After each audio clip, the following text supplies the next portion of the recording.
वार्तालाप करते हुए कहते हैं, वन में मेरे भक्तों का रेला देखकर मुझे ऐसा लगने लगा था कि पृथ्वी के इतने सारे नर नारी एकाएक मेरे भक्त कैसे हो गए।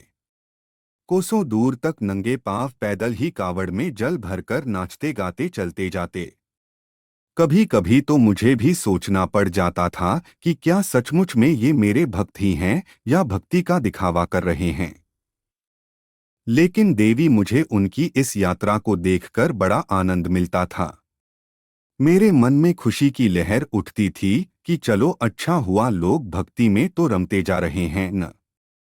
क्या बताऊं देवी, पूरे सावन भर मुझे मेरे भक्तों ने इतना नहलाया कि कईयों बार तो मुझे जुकाम तक हो जाता रहा। लेकिन फिर भी मैं प्रसन्न था। लेकिन देवी, मुझे उनकी इस यात्रा को देखकर बड़ा आनंद मिलता था। मेरे मन में खुशी की लहर उठती थी कि चलो अच्छा हुआ, लोग भक्ति में तो रमते जा रहे हैं न। क्या बताऊं देवी, पूरे सावन भर मुझे मेरे भक्तों ने इतना नहलाया कि कईयों बार तो मुझे जुकाम तक हो जाता रहा। लेकिन फिर भी मैं प्रसन्न था।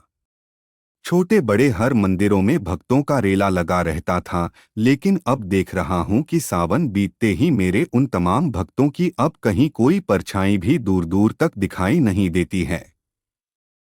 आखिर अब उनकी वह श्रद्धा और भक्ति कहाँ चली गई। अब तो मुझे सिर्फ वही भक्त दिखाई देते हैं जो हमेशा मेरी भक्ति में लीन थे।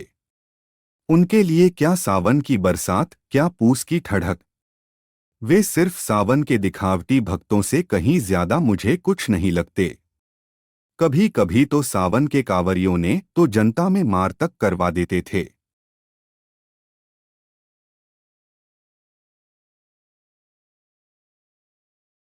तब देवी पार्वती जी मुस्कुराते हुए बोली, हाँ स्वामी, पूरे सावन मैंने भी देखा कि लोग मांस मछली के अलावा लहसुन और प्याज तक का परित्याग कर दिए थे।